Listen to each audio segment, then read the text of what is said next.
মালয়েশিয়ায় ইমিগ্রেশনের অভিযানে বাংলাদেশিসহ ৪৯ জন আটক। বিস্তারিত জানতে ভিডিওটি শেষ পর্যন্ত দেখুন।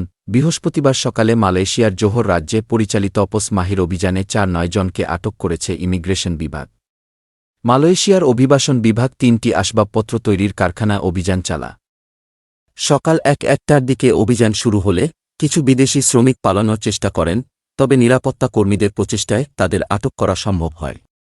তবে আটককৃতদের মধ্যে কতজন বাংলাদেশি অভিবাসী রয়েছে তা বিস্তারিত জানানো হয়নি।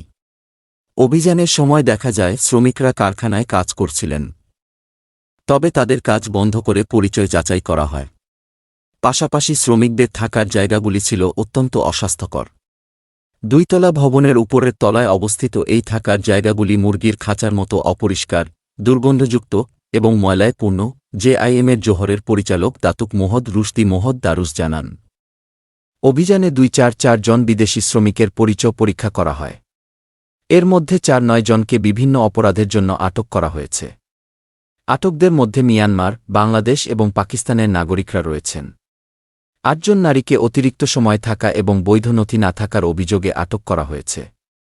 এই মামলাগুলি ইমিগ্রেশন আইন ১৯৫৯৬৩ এর সেকশন ৬(১)(সি), সেকশন ১৫(১)(সি) এবং সেকশন ৩৯(বি) এর অধীনে তদন্ত করা হচ্ছে।